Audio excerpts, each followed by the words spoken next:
Hello friends, तो class 8 का जो साइंस है क्यूरियोसिटी, उसका जो 7th चैप्टर है that is the particulate nature of matter.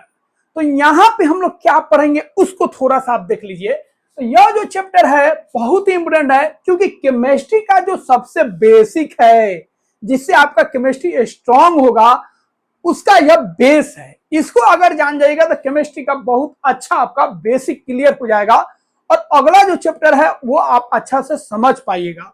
तो 7, 8 और 9 जो चैप्टर है ये केमिस्ट्री का मोस्ट इंपोर्टेंट। इसको अगर छोड़े तो केमिस्ट्री से हाथ आपका धो लीजिएगा केमिस्ट्री से। तो केमिस्ट्री को स्ट्रांग बनाना है, ये तीनों चैप्टर को आप अच्छा से पढ़िएगा। तो इस वीडियो में हम लोग कंप्लीट करेंगे पूरा पार्टिकुलेट नेचर ऑफ मैटर। एक एक पॉइंट्स को समझेंगे, पूरा आपका स्ट्रक्चर वाइज डिजिटल पूरा नोट्स है और इस नोट्स को आप फ्री ऑफ कॉस्ट डाउनलोड कर सकते हैं। डिस्क्रिप्शन में लिंक दे दिए, वहां से आप इस बेस्ट नोट्स को डाउनलोड कर लीजिएगा और आप अच्छा से बार बार इसको रिवाइज कर सकते हैं। ठीक है, तो चलिए शुरुआत करते हैं और समझते हैं इसमें पढ़ना क्या है। तो इसमें हम लोगों को समझना है मैटर के बारे में।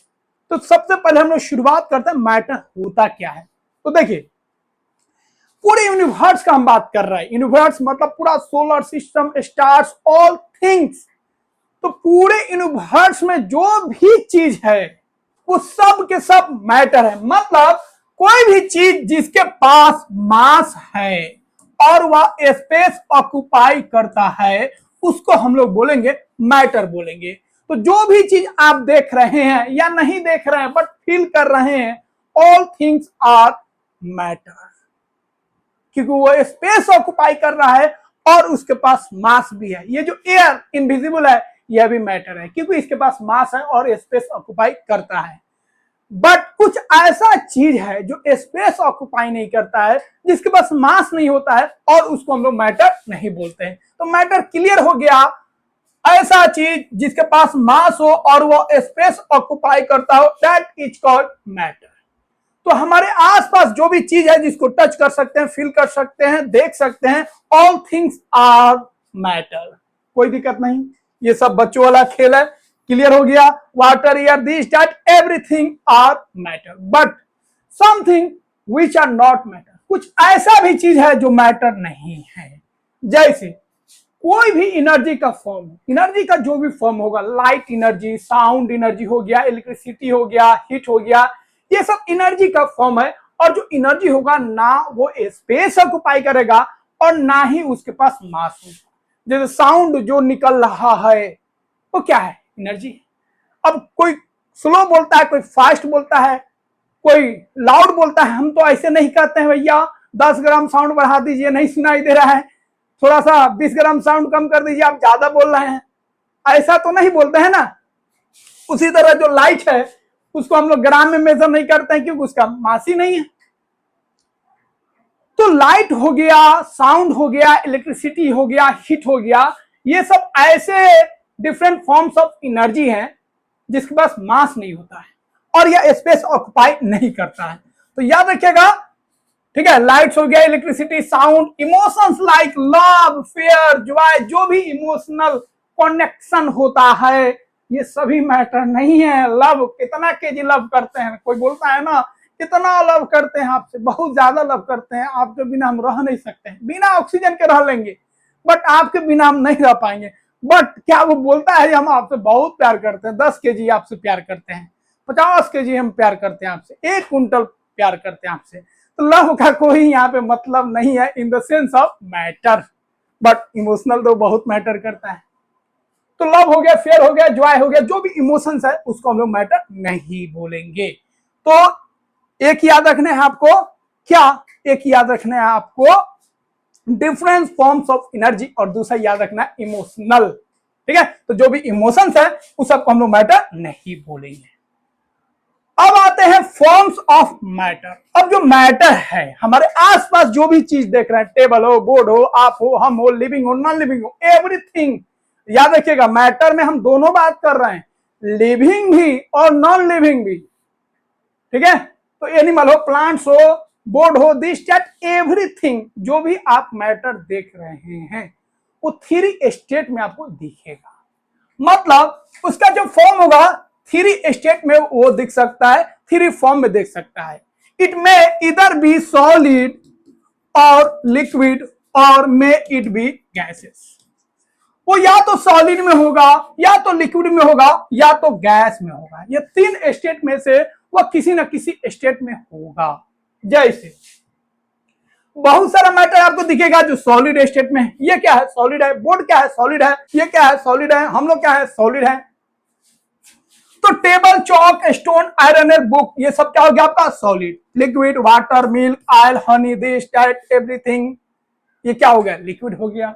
गैस का बात करेंगे तो ऑक्सीजन हो गया, कार्बन डाइऑक्साइड गैस हो गया, नाइट्रोजन गैस हो गया, हीलियम हो गया, ये सभी क्या हो गया? गैस। तो जो भी हम सराउंडिंग में देखेंगे, ऊपर देखेंगे, दाएं देखेंगे, बाएं देखेंगे, कहीं पे भी देखेंगे तो यही थ्री फॉर्म में मैटर एग्जिस्ट करेगा। सॉलिड हो सकता है, लिक्विड हो सकता है, या गैस हो सकता है। अब वाटर एक ऐसा है आपको कॉमन एग्जांपल जिसका तीनों स्टेट, थ्री स्टेट आप एक साथ देख सकते हैं। जैसे फ्रीजर में आप उसको आइस के फॉर्म में देख रहे हैं, सॉलिड के फॉर्म में देख रहे हैं, पीते हैं तो उसको लिक्विड के फॉर्म में देख रहे हैं, और जब खाना पकता है तो किचन में जब जाएंगे, कुकिंग होता है तो वहां पे बहुत सारा वाटर वेपर निकलता है, और वो वाटर का कौन सा फॉर्म होता है? गैसियस फॉर्म होता है। तो तीनों स्टेट में हम लोग वाटर को इजीली देख सकते हैं। अब यहां से हम लोग का कहानी होगा शुरुआत, और यहीं से आपको आएगा मजा, क्योंकि यहां से बहुत सारा नया चीज को आप सीखिएगा। तो पूरा जो चैप्टर्स है वो पूरा घूमेगा इसी के आसपास, कॉन्स्टिट्यूएंट पार्टिकल्स, या सिंपली आप बोलिए उसको पार्टिकल्स। कॉन्स्टिट्यूएंट पार्टिकल्स बोलिए तब, या पार्टिकल्स बोलिए तब, इसी के आसपास पूरा चैप्टर मंडराएगा, इसके गोल गोल घूमेगा। तो अच्छा से हम लोग समझ लेते हैं कॉन्स्टिट्यूएंट पार्टिकल्स होता क्या है, किस चिड़िया का नाम है। ठीक है, तो देखिए खूब ध्यान से समझिएगा एक एक पॉइंट को। जो भी मैटर का हम लोग डिस्कस किए हैं, हर एक मैटर को जब आप बार बार बार बार उसको डिवाइड कीजिएगा तो एक अल्टीमेट आपको एक छोटा सा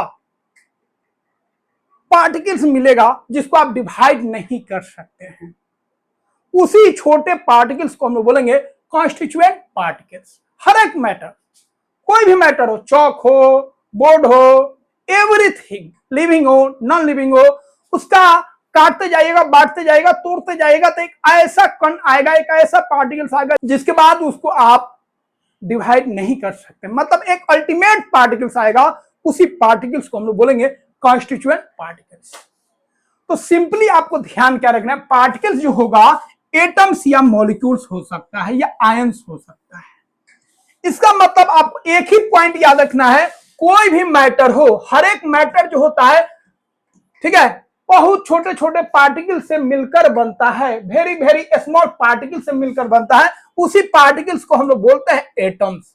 मतलब कोई भी मैटर, लिविंग होता, नॉन लिविंग होता, छोटा होता, बड़ा होता, ठीक है, प्लैनेट पर होता, आउट ऑफ प्लैनेट पर होता, एयर में होता, कहीं पे भी अगर कोई मैटर है तो वो लास्टली किससे बना होगा? एटम से बना होगा। तो एटम ही सारे मैटर को बना रहा है, वो लिविंग होता या नॉन लिविंग होता। अब बोलेगा सेल किससे बना है? तो हम लोग का जो बॉडी है वो तो सेल से बना है, बट जो सेल है वो भी एटम से बना है। ब्रिक्स का बात करेंगे, ब्रिक्स किससे बना है? सॉइल से बना है, मिट्टी से बना है। फिर मिट्टी का जो पार्टिकल्स है वो किससे बना है? एटम से बना है। चौक, चौक किससे बना है? तो चौक का जो पार्टिकल्स है उससे बना है। फिर वो चौक का जो छोटा सा पार्टिकल्स आप देखिएगा वो किससे बना है? एटम से बना है। मतलब जो भी हम लोग मैटर का बात करेंगे, एट लास्ट जब अल्टीमेटली हम बात करेंगे तो वह एटम से ही बना होगा। वो लिविंग होगा तब या नॉन लिविंग होगा तब। तो दिमाग में फिक्स कर लेना है, every matter is made up of very very small particles, that is called atoms, that is called atoms. और एटम्स को ही हम लोग बोलेंगे, ठीक है, एनसीईआरटी में यहाँ पे डिस्कस नहीं किया, बट ध्यान रखिएगा आगे काम आएगा। इसी को हम लोग बोलेंगे कॉन्स्टिट्यूएंट पार्टिकल्स। कॉन्स्टिट्यूएंट पार्टिकल्स इसी को बोलेंगे, और इसी का भाई है ना, कुछ एटम्स मिलकर, ठीक है, थोड़ा सा तगड़ा हो जाता है, जिसको बोलेंगे मॉलिक्यूल्स। क्या बोलेंगे? मॉलिक्यूल्स। तो एटम्स, मॉलिक्यूल्स और आयंस तीनों एक ही जैसा है। आपको जब पढ़ाएंगे तो क्लियर कर देंगे एटम्स क्या है, मॉलिक्यूल्स क्या है, आयंस क्या है, घबराना नहीं है, ठीक है। तो ये तीनों को हम लोग बोलेंगे, याद रखिएगा, कॉन्स्टिट्यूएंट पार्टिकल्स। कोई भी मैटर हो वो एटम से ही बना होगा, ठीक है। एट लास्ट वो किससे बना होगा? एटम से, क्योंकि सबसे इसमें जो छोटा है वो एटम से है, याद रखिएगा। तो याद रखना है, all matter is made up of a large number of tiny particles called constituent particles.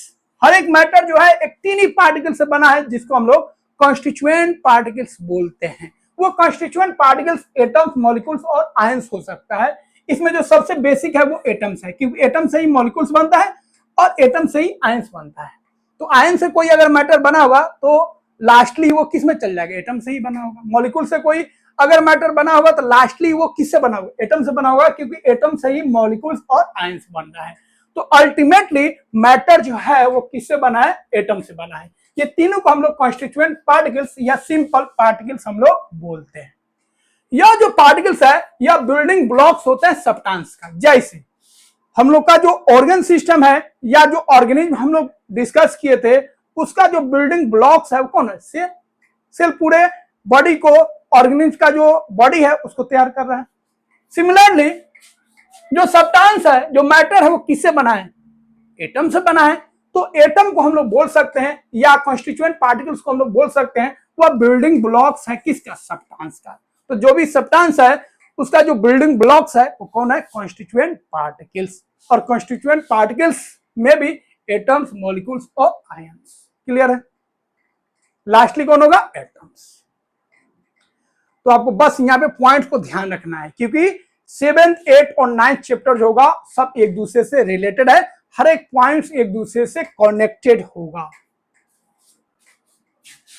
अब हम लोग कुछ फीचर्स पढ़ लेते हैं कॉन्स्टिट्यूएंट पार्टिकल्स का।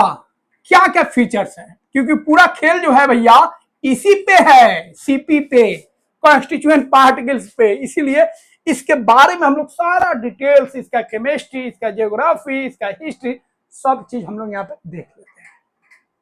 चलिए, तो हम लोग समझते हैं कॉन्स्टिट्यूएंट पार्टिकल्स का क्या क्या कैरेक्टरिस्टिक्स होता है, क्या क्या प्रॉपर्टीज होता है। सबसे पहले जो आपका कॉन्स्टिट्यूएंट पार्टिकल्स है, जो सीपी है, वो आपको नेक्ड आई से नहीं दिखेगा। जब सेल ही नेक्ड आई से नहीं दिख रहा है तो सेल भी एटम से बना है, तो एटम से भैया कैसे दिखेगा?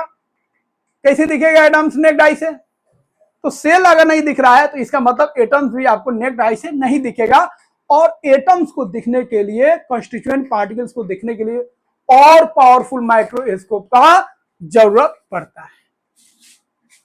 यह जो होता है स्मॉलेस्ट यूनिट ऑफ मैटर होता है। तो जो कॉन्स्टिट्यूएंट पार्टिकल्स होगा वो मैटर का सबसे स्मॉलेस्ट यूनिट होगा। Can not be broken by physical methods like cutting, grading और क्रशिंग। यह जो कॉन्स्टिट्यूएंट पार्टिकल्स है उसको काट के या क्रशिंग करके या ग्रेडिंग करके आप उसको डिवाइड नहीं कर सकते हैं, क्योंकि वो अल्टीमेट पार्टिकल्स हो गया, ठीक है। तो फिजिकली आप उसको डिवाइड नहीं कर सकते हैं। Responsible for forming all substances, ऊपर हम लोग बात कर चुके हैं। सभी सब्सटेंस का जो फॉर्मेशन है इसी कॉन्स्टिट्यूएंट पार्टिकल से है। तो हर एक सब्सटेंस का, हर एक मैटर का जो फॉर्मेशन होगा किससे होगा? कॉन्स्टिट्यूएंट पार्टिकल से होगा। एटम्स, मॉलिक्यूल्स या आयन से होगा। जैसे चौक का बात करेंगे, चौक को आप ग्राइंड कर लीजिए, जो पाउडर आपका दिखेगा उसमें से एक छोटा सा पार्टिकल्स निकाल लीजिए, वह भी आपका किससे बना होगा? कॉन्स्टिट्यूएंट पार्टिकल से बना होगा, दैट इज एटम से बना होगा। शुगर को भी तोड़ते जाइए, जो छोटा पार्टिकल्स आएगा वो भी किससे बना होगा? एटम से बना होगा। सैंड को भी पीसते जाइए, ग्राइंड करते जाइए, जो छोटा पार्टिकल्स आएगा वह भी किससे बना होगा? एटम से बना होगा। तो कोई भी मैटर हो, लास्टली अल्टीमेटली वह जो बना होगा एटम से ही बना होगा।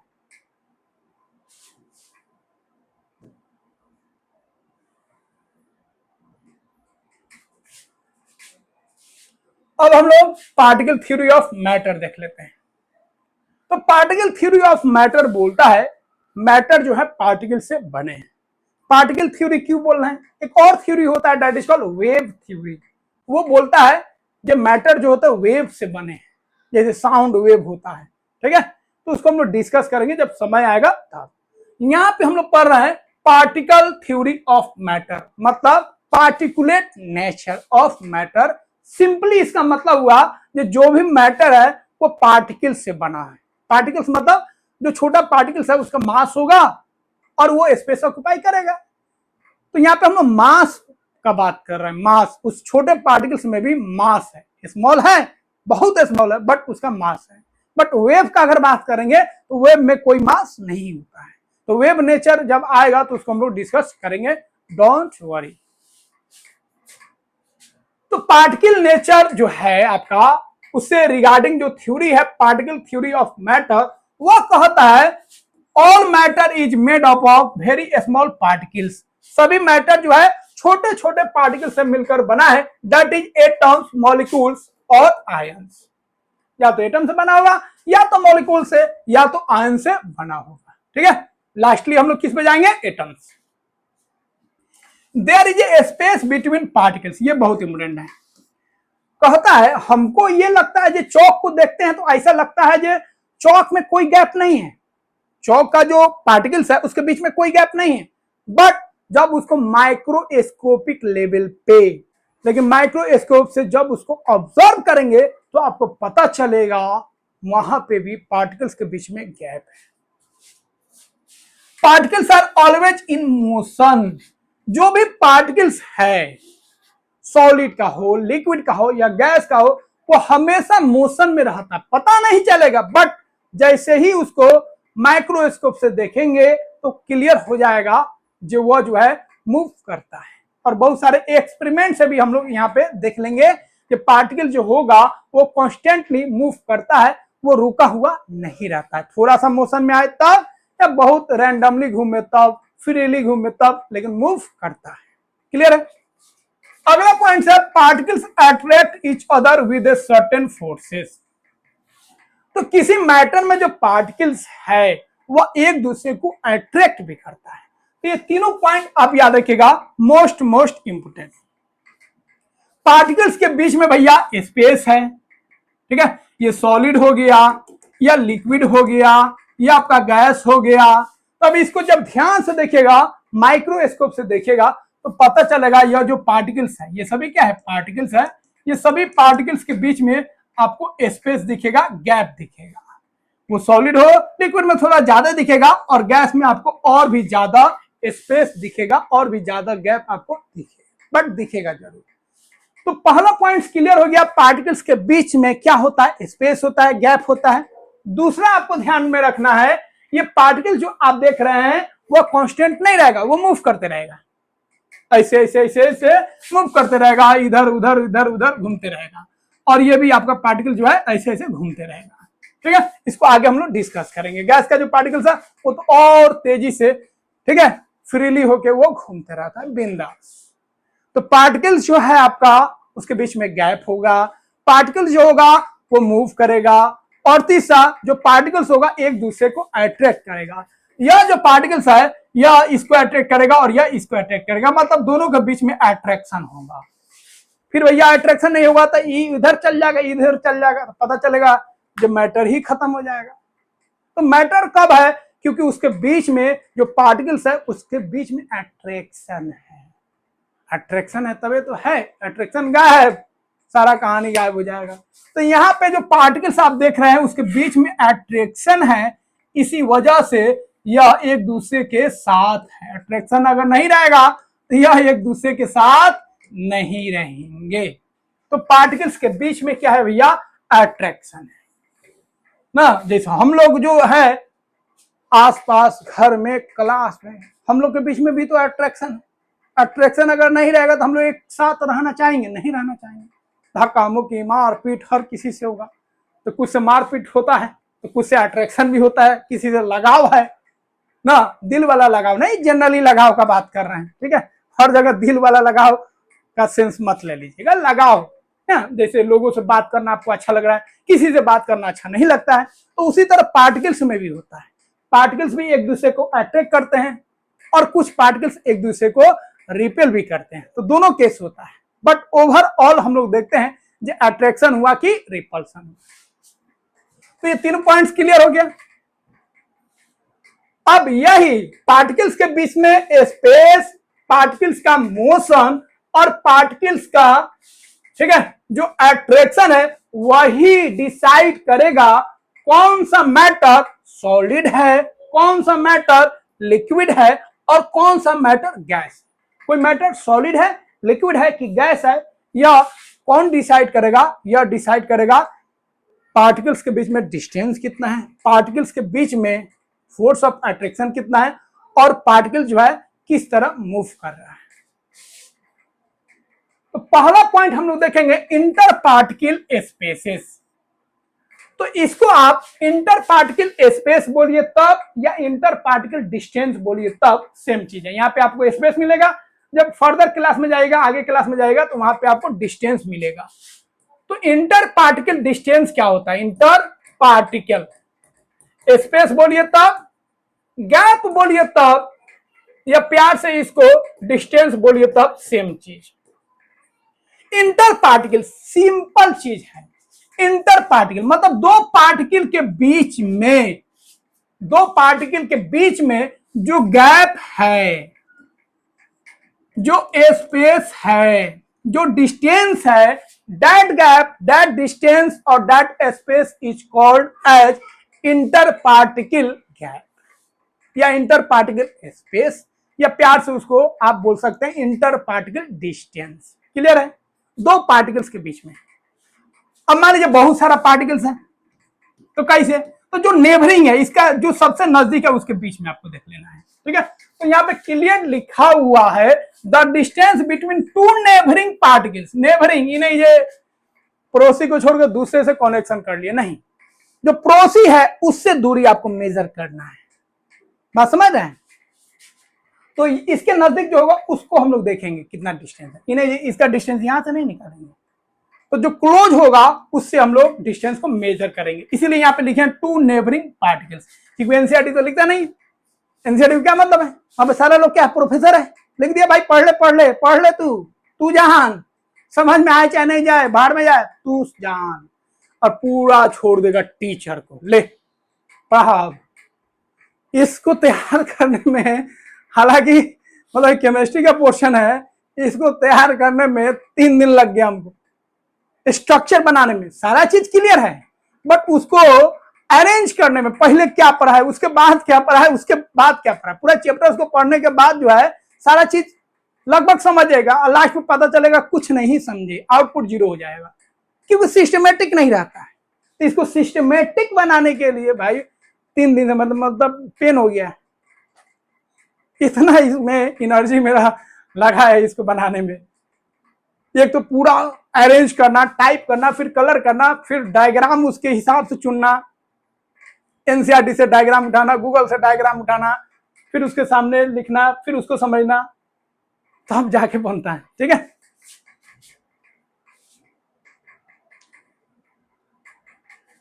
अब इसको कैसे आप एक्सपेरिमेंटली देख सकते हैं? जे गैप होता है पार्टिकल्स के बीच में, तो इसको आप एक्सपेरिमेंट के बेसिस पे आप देख सकते हैं। जे स्पेस होता है किसमें? पार्टिकल्स के बीच में। आप क्या कीजिए, शुगर को डिसॉल्व कीजिए वाटर में। तो शुगर को जैसे ही वाटर में डिसॉल्व कीजिएगा, जैसे ही आप रख दीजिएगा, तो थोड़ा सा वाटर का जो वॉल्यूम है आपका बढ़ जाएगा, क्योंकि चीनी आप ऐड किए, शुगर ऐड किए। बट जैसे ही उसको स्टीयरिंग कीजिएगा, उसको मिलाइएगा, पूरा चीनी जब उसमें मिक्स हो जाएगा, तो फिर आपको पता चलेगा वो जो वॉल्यूम था वाटर का जितना था उतना ही है, मतलब वॉल्यूम आपका इंक्रीज नहीं किया। इसका मतलब वो चीनी गायब हो गया क्या? नहीं। तो वह जो चीनी है आपका वो कहां चला गया? तो वह जो चीनी है आपका, ये हो गया आपका, मान लीजिए वाटर का पार्टिकल्स। इस वाटर के पार्टिकल्स के बीच में जो गैप था वहां पे चला गया कौन? चीनी वाला। जो चीनी का पार्टिकल था, जो शुगर का पार्टिकल था, वो चला गया। इसी वजह से आपको जो चीनी का पार्टिकल्स था, शुगर का जो पार्टिकल्स था, वो आपको नहीं दिखेगा। तो ये वाला हो गया आपका वाटर पार्टिकल्स, और ये वाला हो गया आपका, रेड वाला हो गया आपका शुगर पार्टिकल्स। तो वाटर जो था उसके पार्टिकल्स के बीच में गैप था और वहीं पे जो शुगर है उसका पार्टिकल्स जाके छिप गया। इसी के वजह से आपको वॉल्यूम में कोई चेंज नहीं दिखेगा, वॉल्यूम जितना था उतना ही आपको दिखेगा। मतलब ये एक्सपेरिमेंट क्लियर करता है जब पार्टिकल्स के बीच में गैप होता है। बट सैंड को अगर आप डिसॉल्व कीजिएगा वाटर में तो नहीं डिसॉल्व होगा। क्यों? क्योंकि साइज जो है सैंड का बड़ा है। अब ये जितना गैप है उतना बड़ा अगर साइज आएगा तो डिसॉल्व हो जाएगा। बट सैंड पार्टिकल्स का साइज बड़ा होता है, वो यहां पे नहीं जा पाएगा। अब आप बोलिएगा जो शुगर होता है उसको तो बड़ा होता है, तो शुगर जो था ना बड़ा था, बट आप उसको मिला रहे हैं तो वो छोटा होते जा रहा है, टूट रहा है, फुट रहा है, छोटा होते जा रहा है क्योंकि उसका बार बार टकरा रहा है। बट सैंड का जो पार्टिकल्स है वो टूटेगा नहीं, उसका साइज बड़ा हो गया। किसके कंपैरिजन में? शुगर पार्टिकल्स के कंपैरिजन में। तो शुगर पार्टिकल्स के कंपैरिजन में सैंड पार्टिकल्स का साइज बड़ा होता है, इसीलिए वो वाटर में डिसॉल्व नहीं होता है, क्योंकि वाटर का जो पार्टिकल्स है उसके गैप के बीच में यह नहीं रह सकता है, बट शुगर वाला रह सकता है। ध्यान रखिएगा। अब यहां पे सबसे इंपोर्टेंट यहां से अब आपको ध्यान में रखना है। अब यहां से एक कंक्लूजन आपको ध्यान में रखना है। सॉलिड में जो इंटर पार्टिकल स्पेस है, इंटर पार्टिकल जो गैप है वो आपका मिनिमम होता है। देखिए ये सॉलिड में जो पार्टिकल्स के बीच में जो गैप है बहुत कम है, वेरी लेस, बहुत कम है। लिक्विड में मैक्सिमम है, लिक्विड में थोड़ा सा बढ़ जाएगा। देखिए गैप बढ़ गया कि नहीं बढ़ गया? गैप बढ़ गया, गैप है इसमें, तो लिक्विड में गैप आपका क्या होगा? बढ़ जाएगा। ठीक है, लेकिन गैस में अगर बात करेंगे, गैस में बात करेंगे तो गैस में जो है आपका जो गैप है वो आपका और क्या होगा? बढ़ जाएगा। ठीक है, तो सॉलिड में जो पार्टिकल्स के बीच में जो स्पेस है, गैप है, कम होगा। ठीक है, क्या होगा? कम होगा। लिक्विड में थोड़ा सा गैप क्या होगा? बढ़ जाएगा। और गैस में जो होगा और भी गैप बढ़ जाएगा। तो ये पॉइंट्स आप याद रखिएगा, बहुत काम का चीज है। ठीक है, तो इंटर पार्टिकल स्पेस सबसे कम किसमें होगा? सॉलिड में। उससे ज्यादा किसमें होगा? लिक्विड में। और सबसे ज्यादा गैप किसके पार्टिकल्स के बीच में होगा? That is gas. क्लियर है? इस पॉइंट्स को ध्यान में रखिएगा। अब अगला है इसी का भाई इंटर पार्टिकल अट्रैक्शन। तो याद रखिएगा दोनों बहुत इंपोर्टेंट है। कौन सॉलिड है, कौन लिक्विड है, कौन गैस है, यह तय करेगा कौन? Inter particle distance and inter particle attraction. Particles के बीच में गैप कितना है और पार्टिकल्स के बीच में अट्रैक्शन कितना स्ट्रॉन्ग है, यही दोनों फैक्टर डिसाइड करेगा whether a matter is solid, liquid और गैस। क्लियर? तो इंटर पार्टिकल अट्रैक्शन या इसी को इंट्रैक्शन भी बोलेंगे, अट्रैक्शन या interaction. The force of attraction between two neighbouring particles of matter. तो दो जो नेबरिंग पार्टिकल्स है इसके बीच में जो फोर्स ऑफ अट्रैक्शन होगा, that force of attraction is called inter particle attraction. Simple है एकदम। इंटर पार्टिकल, दो पार्टिकल के बीच में जो अट्रैक्शन है या इंट्रैक्शन है या फोर्स ऑफ अट्रैक्शन है, that is called inter particle attraction. देखिए एक वर्ड को बहुत तरीके से लिखेगा, इसीलिए घबराइएगा नहीं, सारे वर्ड्स को बोलते रहे। इंटर पार्टिकल अट्रैक्शन बोले तब, इंटर पार्टिकल इंट्रैक्शन बोले तब, या inter particle force of attraction बोले तब, सेम चीज। तो दो पार्टिकल्स के बीच में जो फोर्स ऑफ अट्रैक्शन लगता है, दैट इज कॉल्ड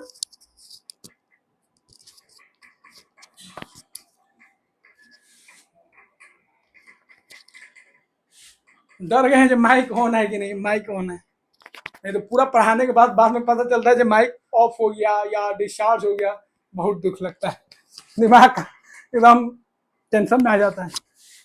चलिए ठीक है। तो यह जो है it is a force that pools particles towards each other. यह एक फोर्स होता है जो पार्टिकल्स को एक साथ रखता है। तो किसी चौक का जो आप बात कीजिएगा, चौक में जो पार्टिकल्स एक साथ है तो उनके बीच में एक फोर्स है जो उनको एक साथ रखे हुआ है। वाटर का जो पार्टिकल्स है वो सभी एक साथ है क्योंकि वाटर का पार्टिकल्स एक दूसरे को अट्रैक्ट करके रखे हैं। उसी तरह गैस में बात करेंगे तो कोई गैस एक जगह है क्योंकि उसके जो पार्टिकल्स हैं वह एक दूसरे को पकड़ के अट्रैक्ट करके रखे। तो पार्टिकल्स के बीच में अगर अट्रैक्शन नहीं रहेगा तो एक साथ रहेगा, एक साथ नहीं रहेगा। जब एक साथ नहीं रहेगा तो मैटर एग्जिस्ट नहीं करेगा। Depends on the nature of particles and distance between them. अब यह जो फोर्स है डिपेंड्स करेगा कि पार्टिकल्स के बीच में दूरी कितना है ना। हम लोग में क्या होता है, अगर नजदीक है तो जो इंट्रैक्शन है, अट्रैक्शन है, क्या होता है, बढ़ जाता है कि कम हो जाता है? आप बताइए। दूरी पे क्या होता है, अगर दूर हो जाए तो क्या होता है? तो जब पार्टिकल्स नजदीक होते हैं तो इंट्रैक्शन जो होता है, अट्रैक्शन हाई होता है।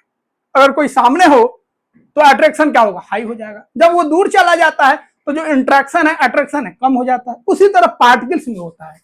पार्टिकल्स अगर नजदीक हो तो ज्यादा इंट्रैक्शन होगा, और पार्टिकल्स जब दूर चला जाता है तो क्या होगा, उसके बीच में इंट्रैक्शन कम हो जाता है। तो पार्टिकल्स का जो इंट्रैक्शन है, अट्रैक्शन है, वह डिपेंड्स करेगा उनके बीच में डिस्टेंस कितना है। दूसरा डिपेंड करेगा उसका दिल कैसा है। ठीक है, दिल है ही नहीं तो फिर अट्रैक्शन होगा नहीं। तो मतलब कहने का मतलब यह पार्टिकल्स का नेचर क्या है, वो कैसा है, चौक का पार्टिकल्स है कि वाटर का पार्टिकल्स है ना, कि ऑयल का पार्टिकल्स है, किसका पार्टिकल्स है, इस पे भी डिपेंड करेगा। तो जो यह फोर्स ऑफ अट्रैक्शन है वो पार्टिकल्स के नेचर पे डिपेंड करेगा और उनके बीच में डिस्टेंस कितना है उस पे डिपेंड करेगा। जैसे सॉलिड में अगर हम बात करेंगे तो चौक जो होगा वो हार्ड होगा कि आयरन हार्ड होगा। आयरन भी सॉलिड है, चौक भी सॉलिड है, तो आयरन के बीच में जो फोर्स ऑफ अट्रैक्शन है काफी स्ट्रांग है, तभी तो वो ज्यादा हार्ड होता है। चौक में, उसके कंपैरिजन में चौक में बात करेंगे तो चौक में जो पार्टिकल्स है उसके बीच में उतना इंट्रैक्शन स्ट्रांग नहीं है। अब चौक की जगह पर दूसरा चीज ले लीजिए, ठीक है, मिट्टी ले लीजिए, सॉइल ले लीजिए, ठीक है, उसको बांध दीजिए, इसे सुखा दीजिए, मिट्टी उट्टी मिला, पानी उनी मिला के, उसको अगर तोड़िएगा तो जल्दी टूट जाएगा। तो चौक से भी कम इंट्रैक्शन उनके बीच में आ गया। तो इंट्रैक्शन डिपेंड करेगा ये मैटर कैसे है। Determine the state of matter, और यह डिटरमाइन करेगा ये मैटर जो है सॉलिड होगा कि लिक्विड होगा कि गैस होगा। अब यहाँ पे नोट आपको लिखे हैं जो बताए थे, inter particle attraction decreases on increasing inter particle distance. Inter particle distance जितना बढ़ेगा उनके बीच में जो फोर्स ऑफ अट्रैक्शन होगा वो क्या हो जाएगा, डिक्रीज करेगा। क्या करेगा, डिक्रीज करेगा। क्लियर है? तो फोर्स ऑफ अट्रैक्शन डिक्रीज करेगा कब, जब उनके बीच में डिस्टेंस बढ़ जाएगा तब। ठीक है, अब यहाँ पे आप ऑब्जर्व कर सकते हैं mixing sugar and water. Sugar और वाटर को मिक्स करके जो ऊपर आपको बताए थे वहां से आप देख सकते हैं। ठीक है, तो यहाँ पे आपका जो शुगर का पार्टिकल था वो गैप में क्या हुआ था, वाटर का जो पार्टिकल था उसके गैप में छिप गया था, जिसके वजह से यह डिसॉल्व हो गया था। अब यहां पे ये पॉइंट्स आपका मेन है। ठीक है, तो यहां पे हम लोग देखेंगे inter particle force in different states. Solid में अगर हम बात करेंगे तो इंटर पार्टिकल अट्रैक्शन जो होता है काफी स्ट्रांग होता है, स्ट्रांग। लिक्विड में क्या होगा, वीक होगा, और इतना वीक नहीं होगा, वीक होगा और इतना होगा जब मॉलिक्यूल्स को, अपने पार्टिकल्स को बांध के रखे। इतना लूज नहीं होगा जो इसका पार्टिकल भाग ही जाए। ठीक है, और गैस में होगा भैया, गैस में बिंदास होगा। इसका जो inter molecular force of attraction है, इंटर पार्टिकल जो फोर्स होगा इसके बीच में बहुत वीक होगा। जाओ भैया, बाउंड्री से बाहर मत जाना, घूम ले, शहर में छोड़ देगा, घूम ले, बस शहर से बाहर मत जाना। ठीक है, और ये भाई साहब जो है मोहल्ला से बाहर नहीं जाने देंगे, और सॉलिड भाई साहब जो है घर से ही बाहर नहीं जाने देंगे, घर से ही पार्टिकल्स को निकलने ही नहीं देंगे। लिक्विड वाला मोहल्ला में जाने देगा, गैस वाला बोलेगा पूरा जो शहर है घूम ले, उससे बाहर मत जाना। तो यहां पे अब एक चीज ध्यान में रखना है, क्या, सॉलिड जो होगा उसमें फोर्स ऑफ अट्रैक्शन जो है, मतलब इंटर पार्टिकल जो फोर्स है, इंटर पार्टिकल फोर्स याद रखिएगा, इंटर पार्टिकल फोर्स क्या होगा, स्ट्रांग होगा। क्या होगा, स्ट्रांग। बट जो इंटर पार्टिकल डिस्टेंस है, inter particle distance, inter particle जो डिस्टेंस होगा वो आपका क्या होगा, मैक्सिमम होगा। सॉरी मैक्सिमम नहीं, मिनिमम होगा। तो सॉलिड में पार्टिकल्स एक दूसरे के नजदीक होगा और फोर्स ऑफ अट्रैक्शन स्ट्रांग होगा। लिक्विड में बात करेंगे तो लिक्विड में थोड़ा सा पार्टिकल्स के बीच में गैप बढ़ जाएगा, मतलब इंटर पार्टिकल जो होगा, इंटर पार्टिकल डिस्टेंस जो होगा क्या होगा, हाई होगा। और फोर्स ऑफ अट्रैक्शन जो होगा, इंटर पार्टिकल जो फोर्स होगा वो क्या होगा, वीक होगा। गैस में बात करेंगे तो इंटर पार्टिकल डिस्टेंस और बढ़ जाएगा। तो इंटर पार्टिकल डिस्टेंस जो होगा गैस में, अगर हम बात करेंगे तो इंटर पार्टिकल जो गैप होगा, स्पेस होगा, वो हाई हो जाएगा, वेरी हाई, बहुत ज्यादा हो जाएगा। और फोर्स ऑफ अट्रैक्शन जो होगा वेरी वीक हो जाएगा। तो सिंपली आपको याद रखना है, डिस्टेंस पार्टिकल्स के बीच में जितना बढ़ेगा फोर्स ऑफ अट्रैक्शन उतना वीक हो जाएगा। तो सॉलिड में गैप कम होता है, फोर्स ऑफ अट्रैक्शन सॉलिड के पार्टिकल्स के बीच में ज्यादा होगा। लिक्विड में गैप बढ़ जाता है तो फोर्स ऑफ अट्रैक्शन वीक हो जाएगा। लिक्विड में पार्टिकल्स के बीच में गैप काफी ज्यादा हो जाता है, इसलिए लिक्विड का जो पार्टिकल्स होगा उनके बीच में फोर्स ऑफ अट्रैक्शन बहुत वीक हो जाता है, तभी तो एक दूसरे को संभाल नहीं पाते हैं। जैसे ही गैस को छोड़ेगा जहां मन उधर चल जाता है। ठीक है,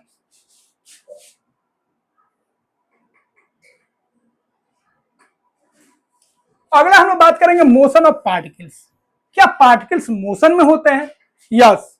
तो जो भी पार्टिकल्स होता है, सॉलिड हो, लिक्विड हो या गैस हो, वो कॉन्स्टेंटली मूव करते रहते हैं। आपको पता नहीं चलता है, बट माइक्रोस्कोपिक लेवल पे देखिएगा तो आपको पता चल जाएगा पार्टिकल्स जो होते हैं रैंडमली मूव करते हैं। बट अब सॉलिड में, लिक्विड में और गैस में फर्क होता है। तो याद रखिएगा, जो पार्टिकल्स होता है वो ऐसे ऐसे ऐसे ऐसे घूमते रहता है और इस पैटर्न को हम लोग बोलते हैं जिगजैग मोशन।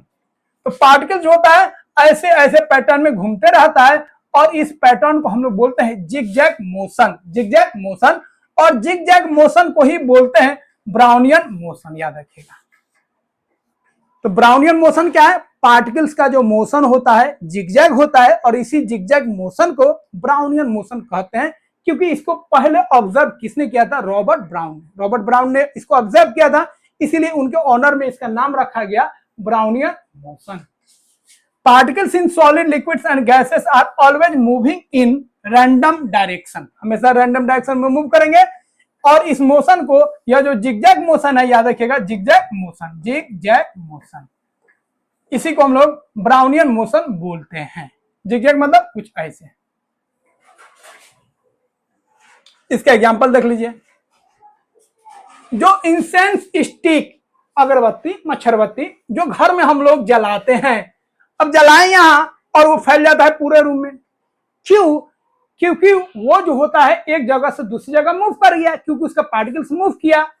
तो यहाँ पे है तो एयर क्या है? एयर ऐसे ऐसे मूव कर रहा है। अब एयर के साथ इसका जो पार्टिकल्स है उसको घुमाते जाएगा और पूरे रूम में फैल जाएगा। और किचन वाला जो होता है ना, किचन वाला जो स्मेल होता है वो रूम में ही नहीं पूरे मोहल्ला में फैल जाता है। ठीक है, बिरयानी कुछ अलग वेराइटी, चिकन मटन कुछ अलग बन जाए, ज्यादा स्पाइसी बन जाए, तो उसका जो स्मेल है पूरा मोहल्ला वाला जान जाता है कि इसके घर में क्या बना है। ठीक है, और फिर जैसे जाने का क्या बनना, अब घर पे हल्ला करेगा, इधर ये बन रहा इधर भी बना। खास तौर पे हम लोग बगल से अगर स्मेल आ जाए मटन का, भाई बना। अच्छा अगर स्मेल आ जाए तो हम लोग भी जीत पे उतर जाते हैं, भाई बना। माला में एक घर में बनता है तो पता चलता है 3-4 घर में बन गया। तो इसका जो स्मेल है ये जान रहा है, इधर उधर जा रहा है, इसका मतलब यहां से प्रूफ होता है ये पार्टिकल जो है मूव करते हैं। उसी तरह जैसे ही आप वाटर में डिसॉल्व करते हैं पोटेशियम पर मैग्नेट को, तो कुछ इस तरीके से जाएगा, पार्टिकल्स मूव करेगा और पूरा कुछ देर में घुल जाएगा और इस तरह से आपको दिखेगा। तो यहाँ पे भी पार्टिकल्स का क्या हो रहा है? मूवमेंट हो रहा है। तो fragrance from an incense stick, burning incense in one corner spreads fragrance throughout the room.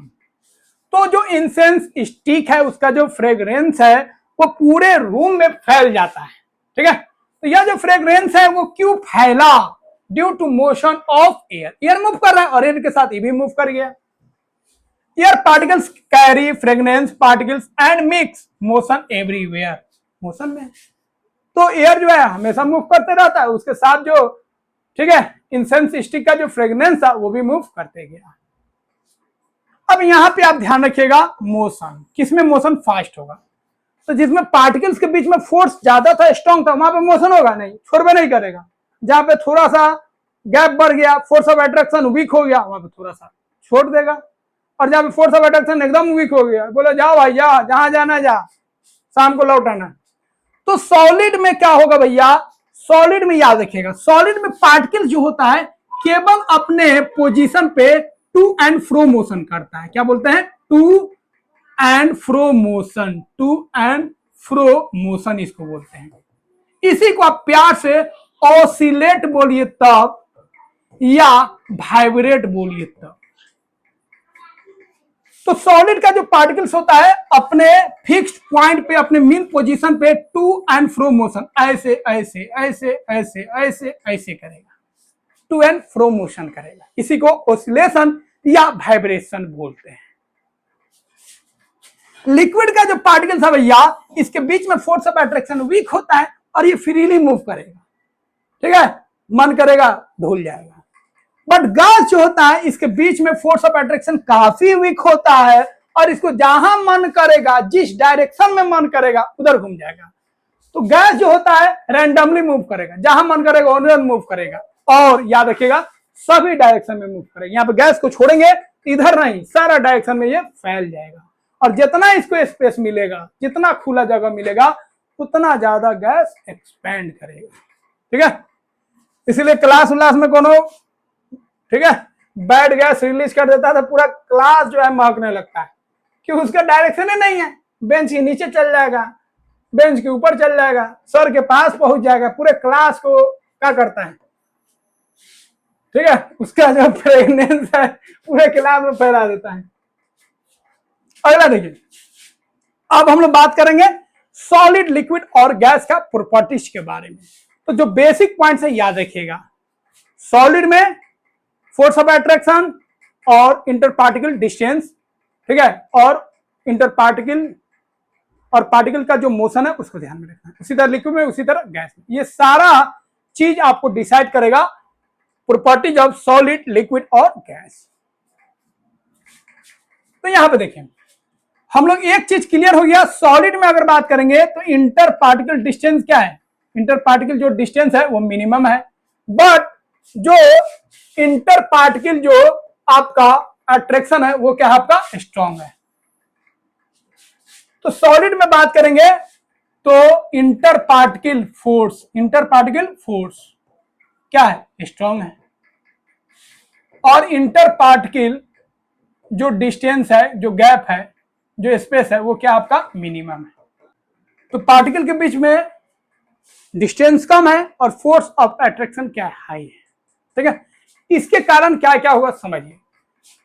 तो सॉलिड में इंटर पार्टिकल जो डिस्टेंस है कम है, इंटर पार्टिकल जो फोर्स है स्ट्रॉन्ग है, इसके कारण इसका जो पार्टिकल्स होगा वो टाइटली पैक्ड होगा। पार्टिकल्स क्या होगा, टाइटली पैक्ड होगा, उसमें ज्यादा गैप नहीं होगा, ठीक है, almost no space between them. Strong force of attraction होगा जो उसको एक साथ मजबूती के साथ बांध के रखेगा और पार्टिकल्स केवल वाइब्रेट या ओसिलेट करेगा अपने मेन पोजीशन के अबाउट, मतलब सॉलिड का जो पार्टिकल्स है फ्रीली मूव नहीं करेगा।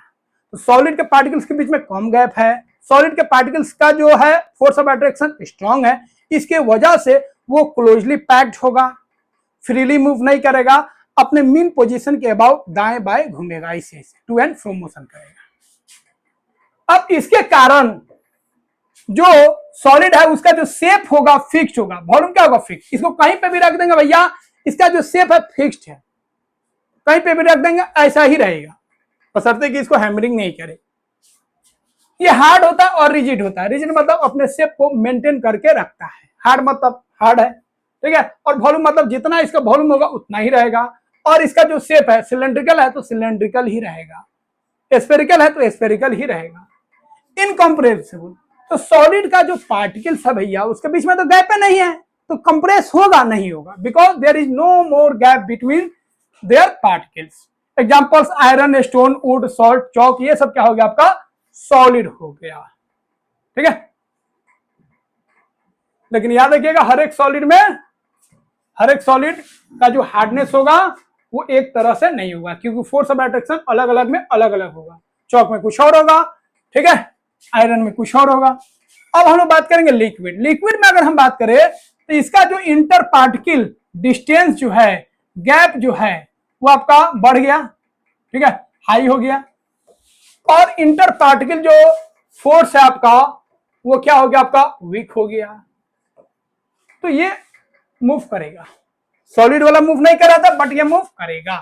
तो लिक्विड है more inter particle space but weak interest नहीं है inter particle interaction, so particles loosely packed.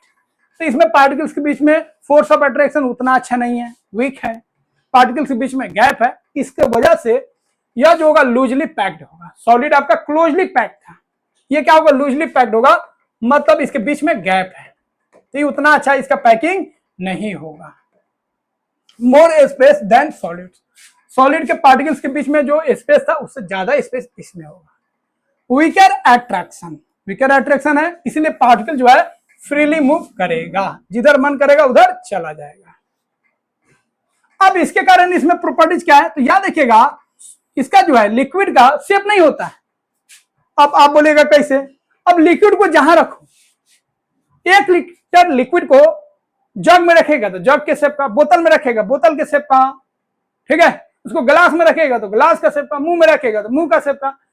तो लिक्विड को भैया जिस कंटेनर में रखेगा उसी का शेप ले लेगा, क्योंकि उसका अपना शेप नहीं होता है, बट उसका जो वॉल्यूम होता है फिक्स होता है। वॉल्यूम क्या होता है फिक्स। 1 लीटर वाटर को कहीं पे भी रखो, ग्लास में रखो, बोतल में रखो, गैलन में रखो, ठीक है, कहीं पे भी रख लो भैया वो 1 लीटर ही रहेगा, ठीक है। तो इसका जो वॉल्यूम होता है वो डेफिनेट होता है, लेकिन शेप डेफिनेट नहीं होता है, और यह स्लाइटली कंप्रेसिबल होगा, न के बराबर, क्योंकि इसके बीच में जो लिक्विड है उसके पार्टिकल्स के बीच में थोड़ा सा गैप है, तो थोड़ा सा कंप्रेस हो सकता है, मतलब स्लाइटली कंप्रेसिबल, एकदम थोड़ा सा, तो थोड़ा सा ये, ठीक है, कंप्रेस हो सकता है, because there is a small gap between the particles of liquid, ठीक है। तो यहां पे आप जो आपको बताए हैं आप चेक कर सकते हैं। यहाँ पे लिक्विड देखिए 200 ml लिक्विड रखे हैं, इसमें इस शेप का हो गया, इस जग में रखे हैं तो जग के शेप का हो गया, ग्लास में रखे हैं तो ग्लास का शेप का हो गया। तो इसका लिक्विड का अपना शेप नहीं होता है, बट वॉल्यूम जो होता है वो फिक्स्ड होता है। अगला बात करेंगे गैसियस स्टेट। ये भाई साहब पूरे ढीले हैं, इनका जो इंटर पार्टिकल डिस्टेंस है, गैप है, वो बहुत हाई है, वेरी हाई ना, और इनके बीच में जो फोर्स ऑफ अट्रैक्शन है वेरी वीक है। अब इनका क्या होगा भैया, इनका कोई बात सुनेगा नहीं, पार्टिकल जेने मन करे उन्हें बह जाएगा, ठीक है। ये भाई साहब जिधर जाते हैं उधर दिल लगा लेते हैं, एक जगह फिक्स ही नहीं रहते हैं। गैसेस है maximum inter particle space, inter particle space क्या हो गया मैक्सिमम हो गया, but very weak inter particle interaction, और इंटर पार्टिकल इंट्रैक्शन बहुत वीक हो गया, इसीलिए इनका जो पार्टिकल्स होगा काफी दूर होगा, क्योंकि इनके बीच में काफी गैप है और फोर्स ऑफ अट्रैक्शन जो है बहुत बहुत वीक है, ठीक है। तो पार्टिकल्स के बीच में गैप है, फोर्स ऑफ अट्रैक्शन उतना अच्छा नहीं है, तो बोलेगा जहां मन करेगा वहां जाएंगे, खूब घूमेगा। इसीलिए ना ही इसका शेप डेफिनेट होता है, ना ही इसका वॉल्यूम, ना ही इसका शेप डेफिनेट होगा, ना ही इसका वॉल्यूम डेफिनेट होगा। गैस को देखिए ध्यान से देखिए, गैस का मास फिक्स होगा, 1 kg अगर आप गैस ले रहे हैं तो 1 kg ही रहेगा, बट 1 kg को अगर 5 लीटर के कंटेनर में रखिएगा तो उसका वॉल्यूम 5 लीटर हो जाएगा। 10 लीटर के कंटेनर में रखिएगा 1 kg गैस को तो उसका वॉल्यूम 10 लीटर हो जाएगा। 50 लीटर के कंटेनर में अगर 1 kg गैस को रख दीजिएगा तो उसका वॉल्यूम 50 लीटर हो जाएगा, क्योंकि गैस एक्सपैंड करता है, फैलता है।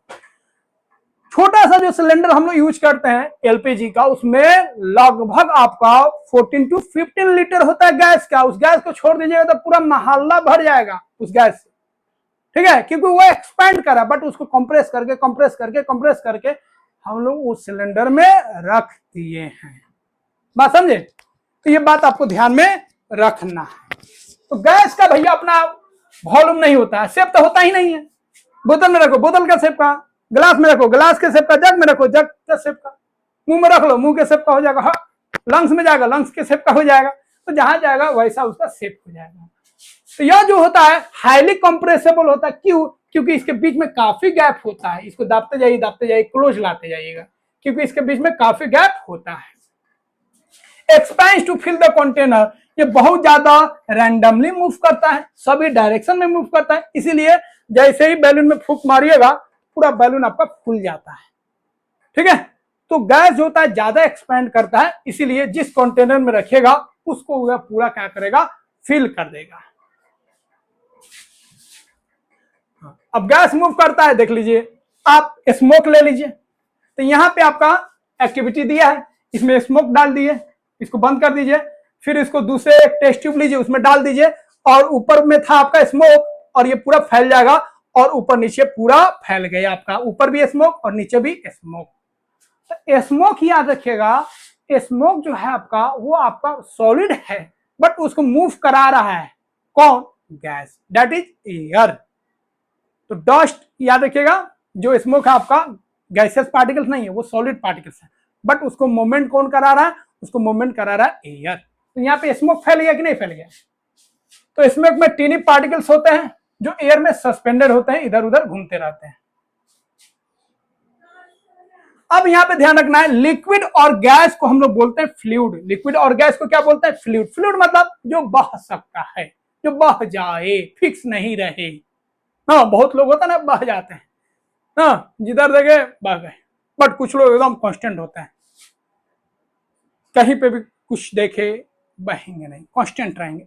उसी तरह सॉलिड होता है एकदम, ठीक है, ये बहने वाला नहीं होता है, जैसे रहेगा भैया वैसे ही रहेगा, ये फ्लो नहीं करेगा। बट जो लिक्विड है भैया, जो गैस है, जहां मन करेगा वहां दिल लगा लेगा, मतलब ये फ्लो करता है, और जो फ्लो करता है उसको साइंस में हम लोग बोलेंगे फ्लूइड। क्या बोलेंगे? फ्लूइड। ठीक है, ये पूरा एकदम जैसा है वैसा ही रहेगा, ये बहने वाला नहीं है, ये फ्लो करने वाला नहीं है, बहुत रिजिड है, बहुत क्या है? रिजिड है। ठीक है, इसीलिए लिक्विड्स और गैस को हम लोग बोलेंगे फ्लूइड बोलेंगे। अगला पॉइंट है डिफ्यूजन। डिफ्यूजन नया चीज नहीं है। देखिए यहां पे हो गया एयर, ठीक है, तो यहां पे एयर का पार्टिकल्स है, किसका पार्टिकल्स है? कॉन्स्टिट्यूएंट पार्टिकल्स है, या पार्टिकल्स है किसका? Particles of air, particles of air. और यहां पे है आपका, ठीक है, स्मोक मान लीजिए, स्मोक है, तो यहां पे पार्टिकल्स किसका है? स्मोक पार्टिकल्स है। इसको छोड़ दीजिए तो दोनों क्या हो जाएगा? मिक्स हो जाएगा, दोनों क्या हो जाएगा? मिक्स हो जाएगा। तो दो सब्सटेंस का पार्टिकल्स, दो डिफरेंट सब्सटेंस, एक एयर हो गया, एक स्मोक हो गया, ठीक है, कुछ भी आप ले सकते हैं, शुगर हो गया, वाटर हो गया। तो जब दो सब्सटेंस का पार्टिकल्स एक दूसरे में मिक्स होता है तो इस प्रोसेस को बोलते हैं डिफ्यूजन। डिफ्यूजन कुछ नहीं है, यह जो है intermixing of particles of different substance. दो सब्सटेंस का पार्टिकल्स जब मिक्स होता है उसी को बोलते हैं डिफ्यूजन।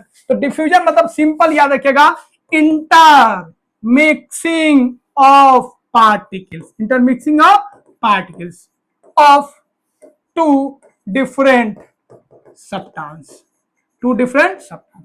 तो जो दो डिफरेंट सब्सटेंस है उसका पार्टिकल्स मिक्स हो गया, दैट इज कॉल्ड डिफ्यूजन। यहां पे देखिए पोटेशियम पर मैग्नेट वाटर में डिसॉल्व हुआ, तो यहाँ पे पोटेशियम पर मैग्नेट और वाटर का क्या हुआ? डिफ्यूजन हुआ। तो डिफ्यूजन के कारण ही जो टेस्टी टेस्टी जो फूड बनता है किचन में उसका जो स्मेल आता है, ड्यू टू डिफ्यूजन। जो इंसेंस स्टिक है, अगरबत्ती है, मच्छरबत्ती है, उसका जो स्मेल आ रहा है नाकों तक, ड्यू टू डिफ्यूजन। जो भी फ्रेग्रेंस हम लोग यूज करते हैं उसका जो महक आता है, लोग महकते हैं, आपके ओर अट्रैक्ट होते हैं, पूछते हैं आपसे कौन सा कंपनी का आप डीओ लिए हैं, स्प्रे लिए हैं, तो वह जो है आपका फैल रहा है ड्यू टू डिफ्यूजन। ठीक है, तो पोटेशियम परमैंगनेट वाटर में स्प्रेड हो, फ्रेग्रेंस आपका एयर में स्प्रेड हो, ये सब हो रहा है due to diffusion, due to diffusion. समझ गए? एक जगह मच्छरबत्ती अगरबत्ती जलाइए, पूरे रूम को महकाइए, ड्यू टू डिफ्यूजन। तो यहां से हम लोग क्लियर जान गए भैया, जो पार्टिकल्स है सॉलिड का वो वाइब्रेट करेगा, बट लिक्विड और गैस का अस्थिर नहीं बैठेगा, खास तौर पे गैस का एकदम नहीं मानेगा भैया, जहां छोड़ दीजिए उसको वहां पे दिल लगा लेगा। चलिए अब अंतिम कगार पे हम लोग आ रहे हैं। अब अगला हम लोग देखेंगे पार्टिकल्स का जो डिस्टेंस था, पार्टिकल्स का जो फोर्स ऑफ अट्रैक्शन था, क्या उसको हम चेंज कर सकते हैं? यस। जब टेम्परेचर और प्रेशर, याद रखिएगा, टेम्परेचर और प्रेशर को चेंज करके हम लोग पार्टिकल्स के बीच में जो डिस्टेंस था उसको कम और ज्यादा कर सकते हैं।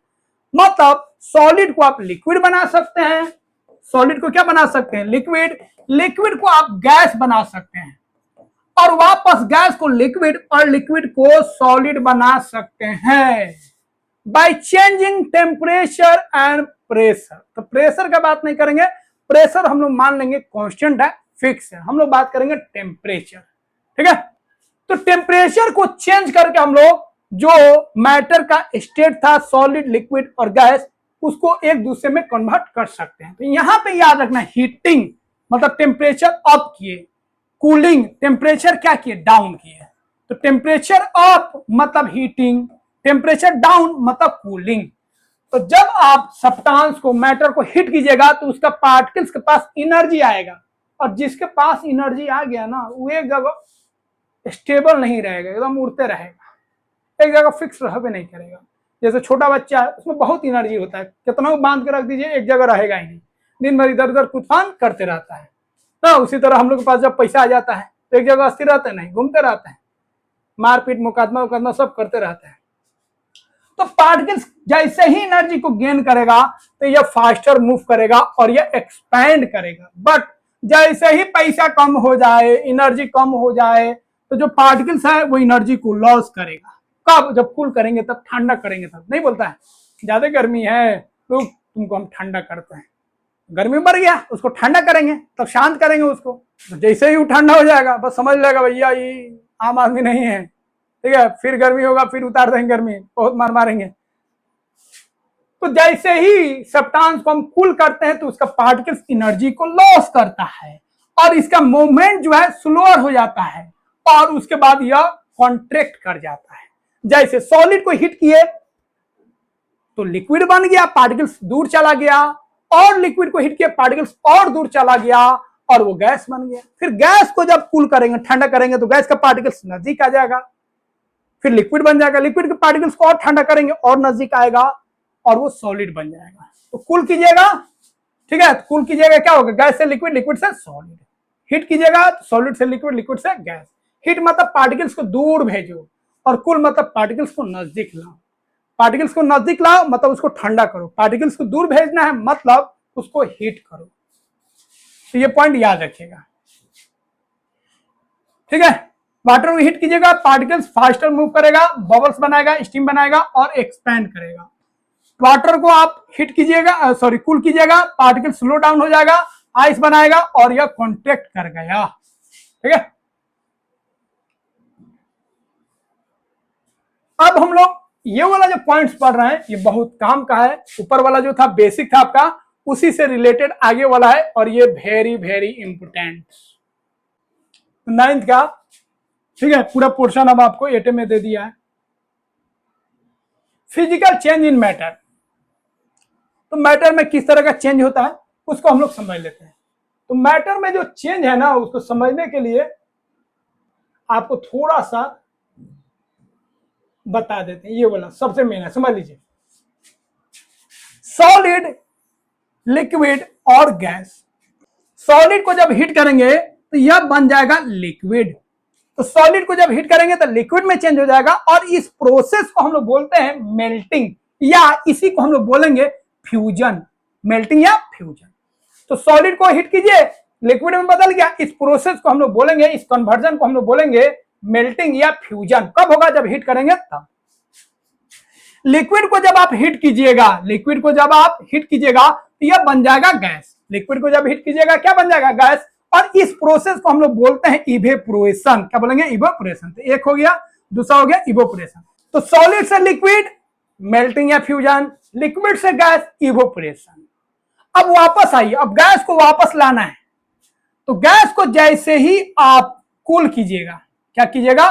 कूल कीजिएगा, तो यह लिक्विड बन जाएगा। और लिक्विड को जैसे ही कूल करेंगे तो यह क्या बन जाएगा? सॉलिड बन जाएगा। तो गैस को जब हम कूल करेंगे तो इस प्रोसेस को बोलेंगे कंडेंसेशन। और जब लिक्विड को कूल करेंगे तो यह फ्रीज हो जाएगा, सॉलिड बन जाएगा। और इस प्रोसेस को बोलेंगे फ्रीजिंग। क्या बोलेंगे? फ्रीजिंग। तो गैस से लिक्विड कंडेंसेशन, लिक्विड से सॉलिड, इसको बोलेंगे हम लोग फ्रीजिंग। क्या बोलेंगे? फ्रीजिंग। एक और प्रोसेस होता है जो डायरेक्ट होता है।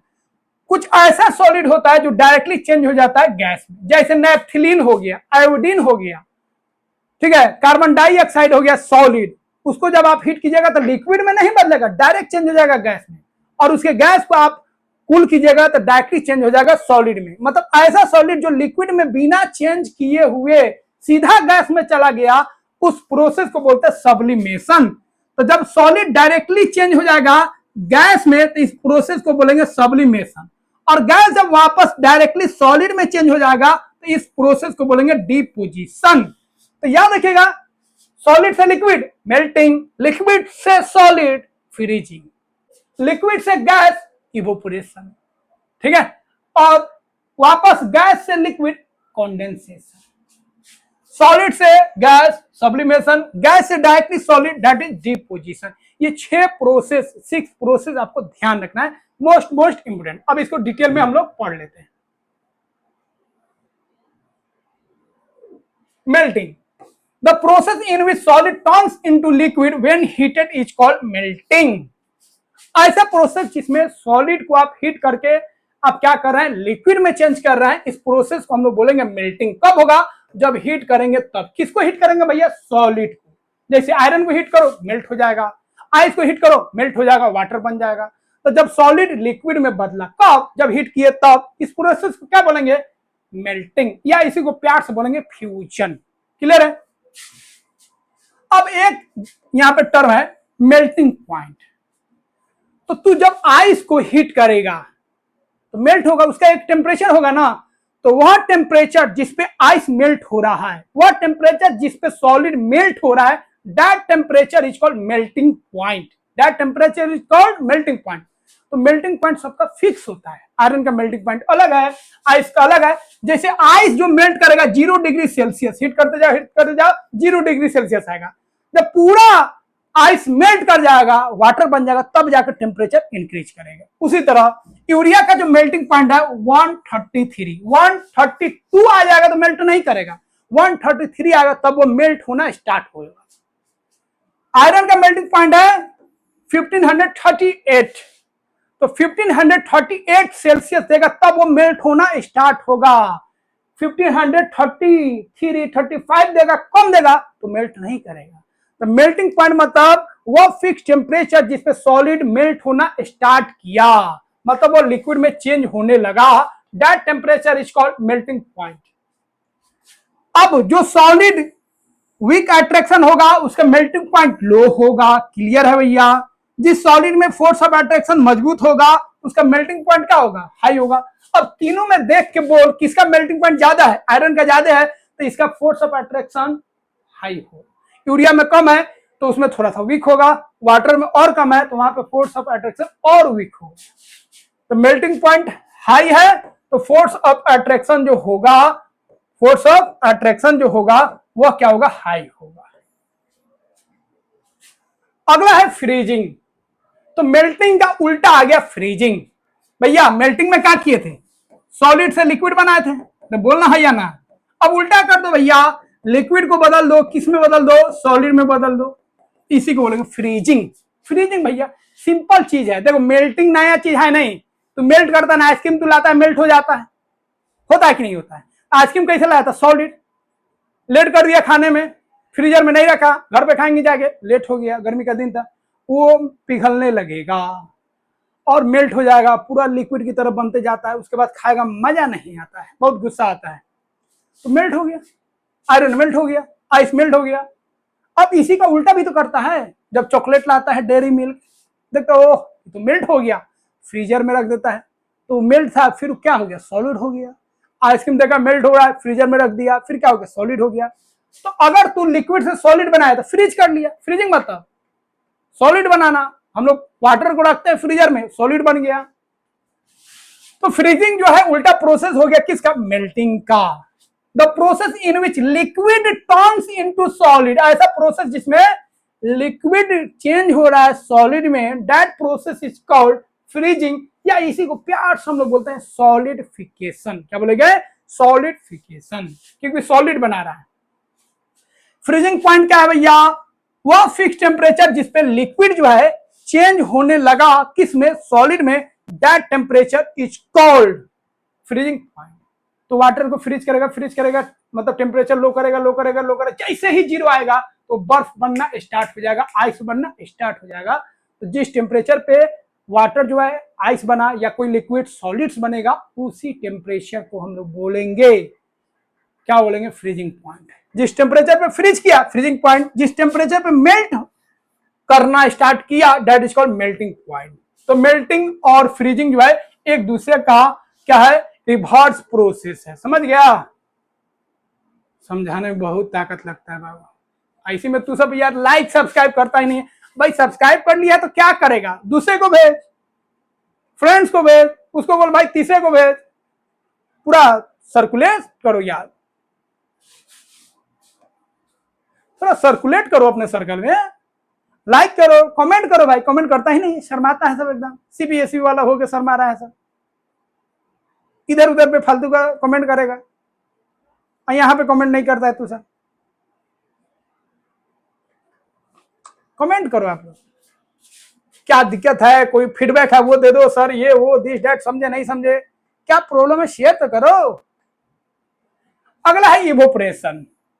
तो यह जो लिक्विड था भैया, खूब ध्यान से समझना, इसको जैसे ही टेम्परेचर मिलेगा, हीट मिलेगा, तो यह गैस में बनना स्टार्ट हो जाएगा। तो जब लिक्विड गैस में बदलने लगे, वेपर में बदलने लगे, गैस या वेपर सेम चीज है, ठीक है, गैस बोली तब या वाटर केस में वेपर बोलिए तब। तो जब कोई लिक्विड गैस में बदलता है तो इस प्रोसेस को हम लोग बोलते हैं इवेपोरेशन। क्या बोलेंगे, इवेपोरेशन।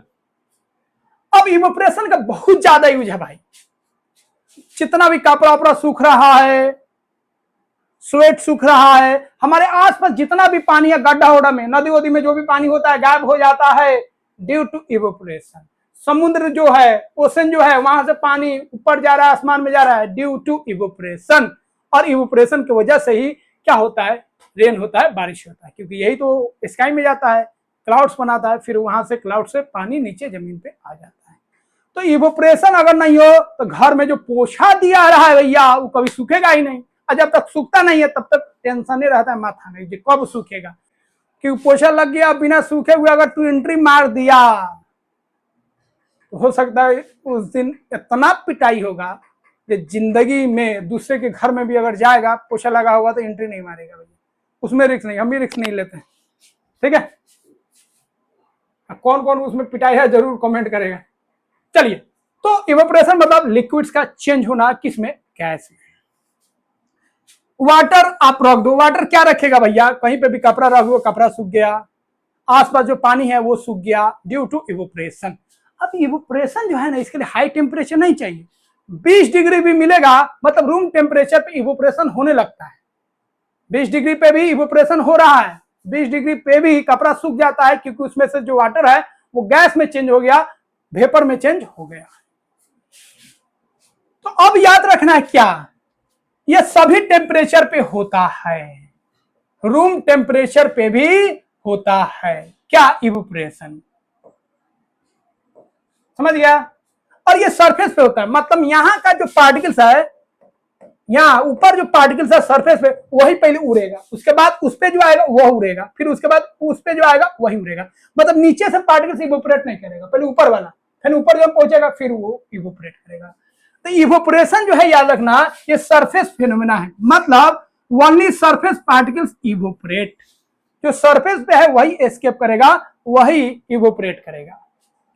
कॉज कूलिंग, अब यहां से क्या, जैसे ही पार्टिकल्स उड़ेगा ना, उड़ेगा मतलब वहां से एनर्जी लेके गया, तो एनर्जी लेके जाएगा तो ये जो सरफेस है ये क्या हो जाएगा, आपका कूल हो जाएगा। क्या हो जाएगा, कूल हो जाता है। तो जैसे ही इवोपरेशन होगा तो वहां पे सरफेस का एनर्जी कम हो जाएगा, दैट मीन्स वो कूल हो जाएगा। तो याद रखिएगा, इवोपरेशन कॉज कूलिंग, इवोपरेशन से क्या होता है, कूलिंग होता है। और ये ऐसा प्रोसेस है जो आपको नहीं दिखेगा। भाई कपड़ा कब सूख गया दिखता है क्या, नहीं। दिन भर बैठे रहो कपड़ा के सामने, देख लेते हैं इवोपरेशन कैसे होता है, नहीं दिखेगा। आसपास जो गड्ढा उड्ढा में पानी होता है सूख जाता है, पता चलता है, नहीं चलता है। घरों में जो पोछा मराता है कब उड़ गया पता चलता है, वाटर नहीं चलता है, क्योंकि इवोपरेशन इनविजिबल होता है, आप उसको नहीं देख सकते हैं, बहुत स्लोली होता है, एकदम शांति से काम करता है, हल्ला गुली नहीं करता है। तो यह स्लो और इनविजिबल प्रोसेस होता है, ठीक है, समझ गए। अब बॉइलिंग, देखो बॉइलिंग जो है इवोपरेशन ही है, एक खास तरह का इवोपरेशन को हम लोग बोलते हैं बॉइलिंग, याद रखिएगा। तो बॉइलिंग क्या है, इवोपरेशन ही है, लेकिन ये खास है। तो बॉइलिंग जब एक फिक्स टेम्परेचर पे होगा, अब बॉइलिंग को आप समझ में आएगा, तो किसी पानी को गर्म कर रहा है, तो किसी पानी को और गर्म कर रहा है तो इवोपरेशन हो गया, स्टार्ट हो गया, थोड़ा सा ही गर्म किया इवोपरेशन स्टार्ट। वाटर जो है वो आपका वाटर वेपर में, दैट मींस गैस में चेंज हो रहा है, बट गर्म करते गया, गर्म करते गया, गर्म करते गया, जैसे ही 100 डिग्री पूरेगा, मतलब वाटर जो है आपका गैस में चेंज होने लगा, वाटर वेपर में चेंज होने लगा, कितना डिग्री पे, 15 डिग्री पे, 20 डिग्री पे आराम से पानी उड़ रहा है, तुमको कोई ज्यादा फील नहीं होगा। बट जैसे ही तुम लाएगा 100 डिग्री सेल्सियस, जैसे ही 100 डिग्री सेल्सियस आएगा तो पानी जो है पूरा आवाज के साथ है बॉयल होने लगेगा, उबलने लगेगा, पूरा आवाज के साथ गुर गुर गुर कहेगा, अब खूब ज्यादा आपका इवोपरेशन जो है हाई हो जाएगा। तो बॉइलिंग जो है एक इवोपरेशन होता है, ठीक है, जो एक फिक्स टेम्परेचर पे होता है। वाटर का बॉइलिंग कब होगा, 100 डिग्री सेल्सियस पे। तो अलग अलग मटेरियल का अलग अलग बॉइलिंग पॉइंट होता है, जिसका बॉइलिंग पॉइंट अच्छा होगा उसका बॉन्डिंग जो है, फोर्स ऑफ अट्रैक्शन मजबूत होगा। बात समझे। तो मेल्टिंग पॉइंट बॉइलिंग पॉइंट से तय होता है जो कौन सा सॉलिड जो है स्ट्रॉन्ग है, ठीक है, फोर्स ऑफ अट्रैक्शन उसका कितना स्ट्रॉन्ग है। तो वाटर का बॉइलिंग पॉइंट 100 होता है, अलग अलग मटेरियल का अलग अलग बॉइलिंग पॉइंट होगा। सबसे अधिक बॉइलिंग पॉइंट मेटल में बात करेंगे तो किसका होता है, टंगस्टन का, ठीक है। पूरा ओवरऑल सब्सटेंस में सबसे हाई मेल्टिंग पॉइंट किसका होता है, याद रखिएगा, किसका, ग्रेफाइट का, ठीक है। डायमंड हार्ड में आता है, बट मेल्टिंग पॉइंट में सबसे अधिक ग्रेफाइट का होता है। अब यहां पे देखिए,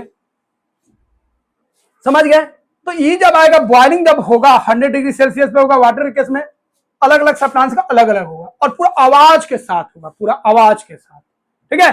और बॉइलिंग जो होगा, जो पार्टिकल्स निकलेगा, एस्केप करेगा, वेपर बनेगा, वो नीचे से भी बनेगा, पूरा में से, ऊपर से भी और नीचे से भी, जबकि इवोपरेशन केवल ऊपर से बना था।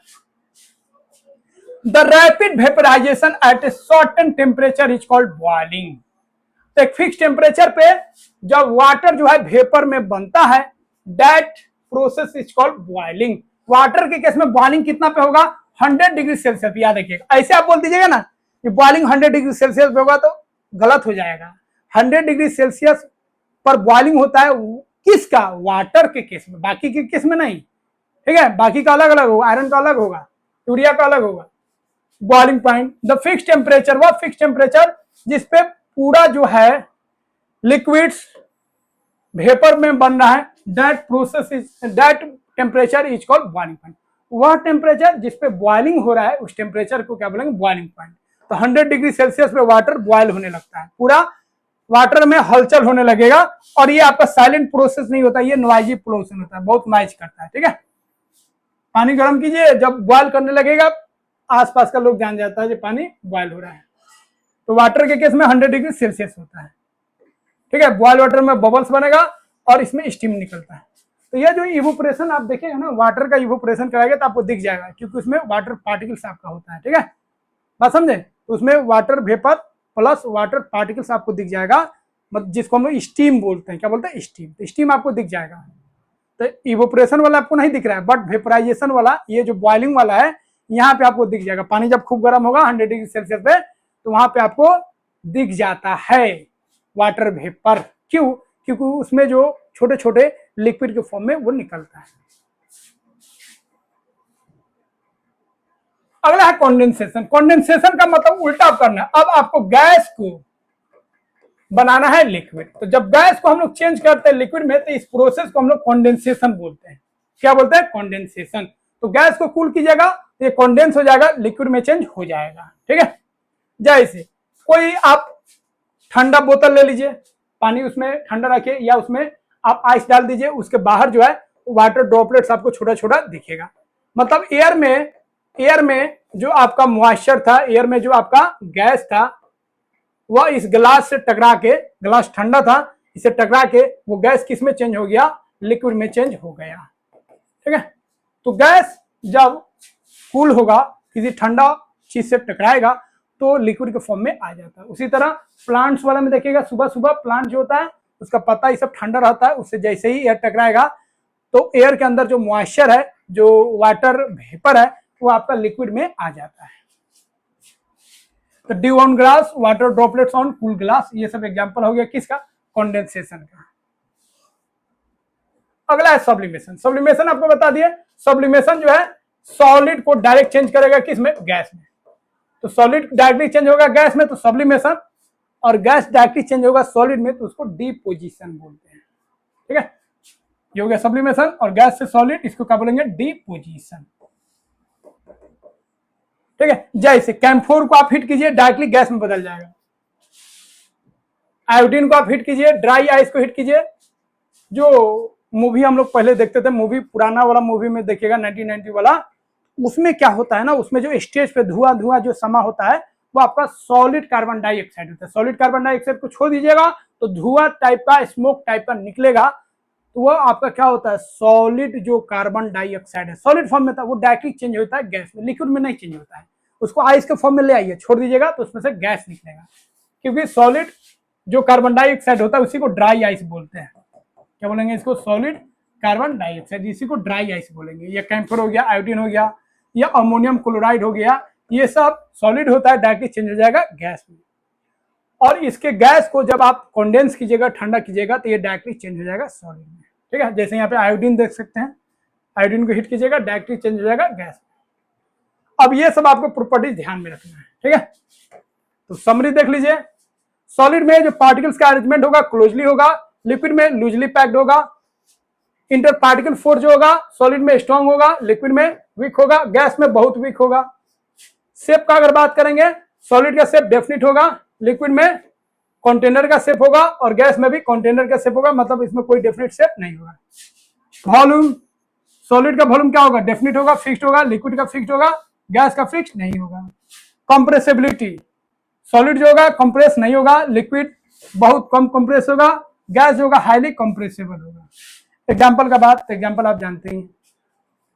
तो यहां पे हम लोग पूरे चैप्टर्स को कवर कर लिए। तो आई होप सारे पॉइंट्स को आप समझ गए होंगे। बहुत एनर्जी लगा है, वन शॉट में बनाना था, और वन शॉट करना इस सब चैप्टर्स का काफी कठिन होता है क्योंकि बहुत बड़ा सिलेबस है, बट मैंने कर दिया। कोई डाउट्स है तो कमेंट बॉक्स में जरूर बताइए, और शेयर कीजिए, लाइक कीजिए, और अभी तक इस चैनल को ज्वाइन नहीं किए हैं तो मेंबरशिप लीजिए। ओनली 40 रुपीज, एक मंथ में आपको केवल 40 रुपीज लगेगा, 40 रुपया लगेगा, और एक महीने आप धुंधार साइंस आप पढ़िएगा। तो मेंबरशिप जरूर लीजिए, ज्वाइन कीजिए, और मेंबरशिप लीजिएगा तो मेरा जो टेलीग्राम है उसमें नंबर होगा मेरा, वहां पे जरूर आप सेंड कर दीजिएगा। ठीक है। तो मिलते हैं नेक्स्ट डे नेक्स्ट वीडियो में। Goodbye, good night to all of you.